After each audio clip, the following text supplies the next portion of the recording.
はいどうも B 賞です、今日はイベント関連などの限定フィギュアとして発表された2体のホットトイズ、アイアンマンマーク5ジオラマセットとスパイダーマンアベンジャーズキャンパスセットの2体についてフィギュアのプレビューと予約情報を紹介していきます。普段このチャンネルではホットトイズのレビューやカスタム動画を投稿していて、登録者1000人まであと少しなので、ホットトイズだったり6分の1スケールフィギュアに興味のある方はぜひチャンネル登録お願いします。ということで、この2体なんですけど、まずマーク5に関しては一部店舗、おそらく今回も上海限定の商品となっていて、スパイダーマンに関しては一応コミックマスターピースのシリーズにはなるんですけど、今海外の方で開催されている D23 エキスポっていうね、ディズニー関連のイベントの開催を記念した商品のようです。マーク5に関しては一応トイズワンダーランドの方で取り扱いがあるんですけど、プレネがついていて、現在7万円を超える価格となっています。日本で同じ時期に発売されるというようなことはまずないと思うんですけど、先日上海店舗のオープン記念で発売されたマーク47も今となってはトイサピエンスの方で予約開始されていて、今年の11月頃発売予定となっていて、価格は5万5000円という風になっているので、そのうちこのマーク5についても日本で発売されるんじゃないかなと思いますね。ただ最近こんな感じの商品ばかりで目新しさに欠けるというか、ジオラマベースに変更されるだけなんであればジオラマのみで発売するとか、もう少し付属品をつけたりとか、完全にダメージ加工を施すといった変更はね加えてほしかったかなという風に思いますね。さらにマーク5に関しては先月発売されたものとほぼ変わらないように見えるので、言い方ちょっと悪いんですけど、売れ残った在庫を処分するために、台座をジオラマセットにして販売してるんじゃないかなと思っちゃいますね。で、最近のアイアンマンはリメイクだったり過去作の再販がもちろんメインになっているんですけど、このマーク5に関しては先月発売されたものが決定版という風に思って買った人も多分多いと思うんですけど、その矢先にね、こういった感じで年内発売でジオラマセットが出るとなると、がっかりする人もね多いんじゃないかなと SNS を見ていても思いました。逆にジオラマセットには興味ないけどマーク5は欲しいという人で、価格が下がるのを待っていた人も多分多いと思うんですけど、そういった人からすると、メルカリで今回ね出品数も増えて価格も下がってる気がするので、買うなら今がチャンスなのかなとも思いますね。僕もマーク5は予約していなかったので、ここ最近こまめにフリマサイトとか見ていたりするんですけど、来年にはスーツアップバージョンも出ると思うともう少し悩みそうだなと思ってます。で、まずマーク5について詳しく見ていこうと思うんですけど、マーク5のフィギュアに関しては、胴体だったり、下半身の可動ポイントが多かったりとか、あとウィップラッシュとの戦闘によってダメージを負ったアームや胸の交換パーツがこのフィギュアにも付属しています。このように再生3版と限定版を比較しても写真の角度が違ったりはするものの、ジオラマ台座以外は全く変わってないように見えますね。で、ジオラマベースはレーストラックを再現しているような造形となっていて、ボロボロに歪んだガードレールとウィップラッシュによって切断破壊されたレーシングカーの先端があしらわれています。で、切断されたレーシングカーの先端には、スタークの文字がプリントされていたりとか、あと切断面は熱によって赤くなったペイントが施されていたりする点は、リアルでいいかなと思いますね。ただこの台座に対して少し残念に思ったポイントがあって、それがもう少し台座の床面が幅が広ければよかったかなと思いました。この広さだと軽くポーズを取ることはできるんですけど、大きく足を広げたりとか、そういったことはできないと思うので、基本的に直立で飾るとか、そういった感じになると思うんですよね。なのでもう少し床面が広ければ、ウィップラッシュを持っている人は一緒に飾ったりだとか、楽しむ幅も広がったのかなと思いました。スガウヘッドも今回付属はしているんですけど、造形は先日発売されたものと変わらずというような感じかと思いますね。そして続いてアベンジャーズキャンパス版のスパイダーマンについて紹介していきます。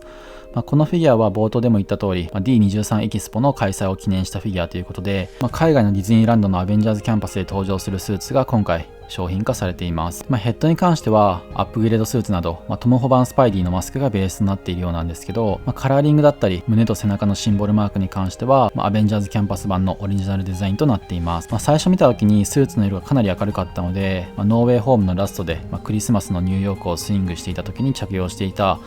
手作りの光沢感のあるスーツが登場したのかなと思ってちょっとテンション上がったんですけど、よく見たらアベンジャーズキャンパス版だったので、ちょっとがっかりしちゃいましたね。ノーウェイホームに関して、あと商品化されるとすれば光沢感のあるラストのスーツだと思うので、ちょっとそこはね期待しながら待ちたいと思います。で、このスーツの他の特徴としては、ウェブシューターですかね。今までのイメージだとウェブシューターイコール黒っていうイメージが僕は強かったんですけど、このスーツは銀色のようです。あと腰あたりに左右2つずつぐらいですかね、銀色の装飾があるんですけど、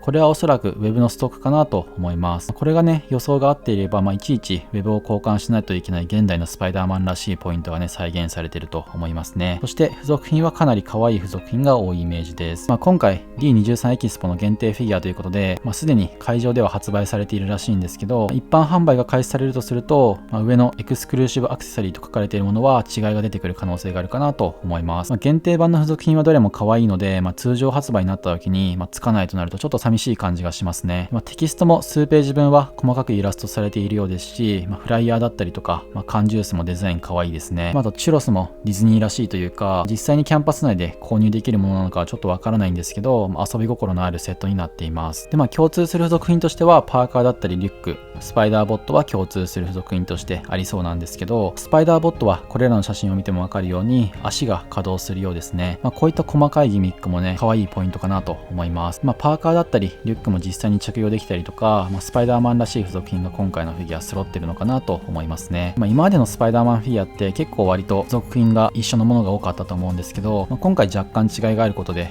プレイバリューとかね、さらに広がるのかなと思います。そして発売時期と価格についてなんですけど、今回紹介したマーク5もスパイダーマンも、正規の値段はちょっと今のところ分かりませんでした。もし今後国内の発売が決まるとすれば、予想ではマーク5が5万5千円から6万円、スパイダーマンでは3万5千円から4万円くらいの値段になるのかなと思いますね。発売時期に関しては、イベントだったりとか、一部で発売開始されているんですけど、一応公式サイトではどちらも2022年の第4四半期から2023年、第1四半期となっているので、今年の年末から来年の頭にかけて発売されるそうです。一般販売されるのであれば近いうちにまたね、続報あるんじゃないかなと思いますね。ということで、今日はホットトイズからイベント関連などの限定フィギュアとして発表されたアイアンマンマーク5ジオラマセットとスパイダーマンアベンジャーズキャンパスセットの2体についてフィギュアのプレビューと予約情報を紹介しました。まだ今後国内で発売あるかどうかはちょっと微妙なところだと思うんですけど、海外サイトとか使えば、買えないことはないと思うので、気になる方はね、いろいろ調べてみてください。で、最近アイアンマン関連のリメイクだったりとか再販はかなり多いんですけど、正直ここまで頻繁に発売してほしくないなというのが率直な感想ですね。もちろんアイアンマン大好きって人はね、嬉しいかもしれないんですけど、